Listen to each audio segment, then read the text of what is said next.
Good morning. How y'all doing? Welcome back to our channel, the family and the crew. Wade Phillip. Y'all see my little one's back there. We're going to the doctor for his follow-up and his results. We still don't know when he's going to be able to go back to school. If you guys are new to the channel, I'm sorry, y'all. Welcome.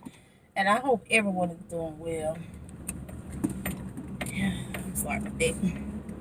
My mind is all scattered. Yeah, we don't know if he's going to be able to go back Monday or the 22nd. So yeah, because they going by 2 weeks after he first got sick and had to leave school, which was this Monday, like this Monday just passed. You guys, if y'all don't know, because I don't even remember if I ever came on here and told y'all like what happened, because I haven't really been vlogging. I just been giving y'all kind of updates. And the last vlog y'all seen, like vlog, was from last Saturday when Alisha came home. So Monday, he went to school Monday. We're gonna back up. Last Thursday, he started coughing and whatnot, but it was just a basic cough. You know, Phillip does deal with bronchitis and asthma and whatnot, sinuses, allergies, all of that. And when his bronchitis get bad, it flares up and it gets really bad. He has steroids and everything for it. And you guys that's been watching for a while know, usually in October, either 1 year Phillip will get the flu, he'll get pneumonia. It has not failed since he's been a baby. And it's, like I said, it's October and November.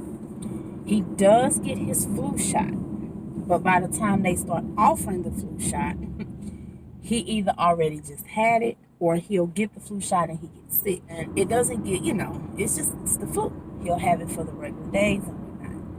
The same with pneumonia. He'll get his pneumonia vaccine, and they don't do his every year. He'll do like every other year. He'll still get it. And for you guys that don't know, that's like really new. When he first, when he was 3 months, he was sick off and on. He went through so many different doctors. He was diagnosed with a lot of different things.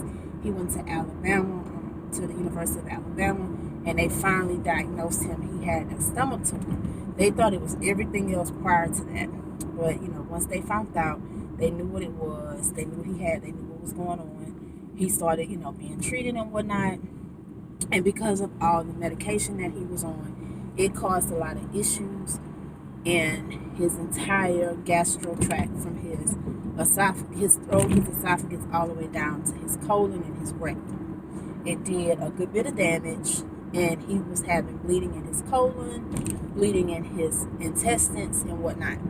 And it happens every so often. He'll get an infection. He gets a lot of yeast build up inside of there, and it's like his body just don't know what to fight off, what's good and what's bad. Anybody that has been through chemo or had anybody that was on it, you know how your body can still react. Even if you're in remission, you can still get like yeast build up, especially if it's in your stomach and gastro area, just because your body is trying to fight off certain things. It don't know if to fight off the good or the bad. He battled a lot with his blood cells, between a white and a red. And so he's just on medicines that he has to take every day. He does he has the pump nebulizer that we do through his machine. And he has, oh my goodness, and I know the name of it because I see it every day. It's the liquid nebulizer.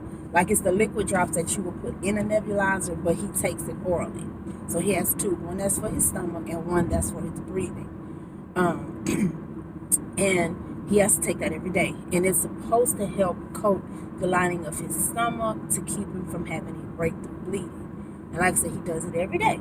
But sometimes he does get breakthrough bleeding, and because of that, he'll have blood in his stool. He can, when he vomit, it can come up in his vomit. It can come out in his spit. And so when he starts to get like that, she knows it's a lot of yeast buildup, and he could or could not have like little small benign tumors because it'll develop. That's why she wants, or it could, or like she said, it can also be, that he has a small little tear, and that's where the breakthrough bleeding comes from. That's why she wants to do another upper and lower GI and biopsy.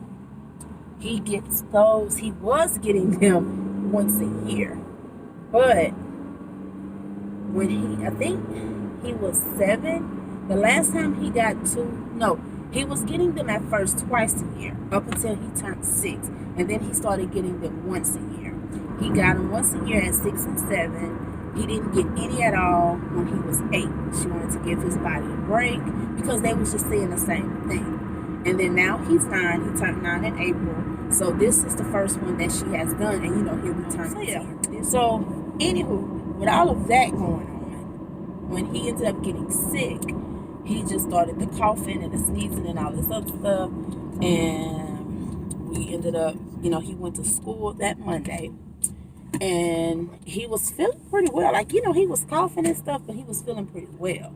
Like, it was just the normal, sinuses. And then the nurse called at 1 o'clock and was like, he was coughing a lot. He started getting dizzy. He was running a fever. So I had to come get him. I called his doctor and they brought him. They was like, okay, bring him in. He came in. They tested him for flu, pneumonia, and COVID. Y'all know usually you get your pneumonia test back the same day, but with everything going on, they sent it out. They did the flu test in the office, and the flu test was negative. The pneumonia test came back the next day. It was positive, and now we're coming to get the results from his COVID testing. So that's been our couple of days. That's been everything that's been going on the last couple of days, y'all. In a nutshell, he's been home. He's been resting, sleeping a lot. He got all his medicines. So we just made it here, and it don't look like nobody's in the waiting room. That's not to say nobody's here. It's just not the waiting room. So I will let you guys know when we come up. But that's just that's just everything that I can share. That's what's been going on with him. So now everybody who watched, y'all all caught up on what happened and where he's at and why he's going through what he's going through. And they did reschedule his biopsy and upper lower GI biopsy from the 22nd because she want to do it, and that is that's the earliest that she will be able to do it, on the 22nd. Because they don't want to wait too long and something else could be wrong and they won't know. All right, y'all. Well, we're on our way to the hospital with this little one. He has to go get chest x-ray, another chest x-ray done. They did mono testing on him, strep, all of that came back negative. I already did my hands right when I left out the office. They got their thing right there. But yeah, so they did all of those. So she want to do another chest x-ray because since he's still been having a fever since last week, she was like, a fever shouldn't be persistent that long, and they did not get his COVID results in yet. They got one test back and it shows he got antibodies, but because of the pneumonia, it could be a lot of that's making the test show different. So they had to retest it, and they rushing it for today. So that one will come back in today. So they'll either call me today or in the morning. They'll either call me today or in the morning with those results. You gotta go to the hospital. I'm so tired. But I will see you guys probably when I make it back home from the hospital, because it's not too much I really be able to share, because we won't know anything. So I'll just, come back and meet up with you guys when we make it back to the house after this hospital trip. But I'll see y'all in a bit.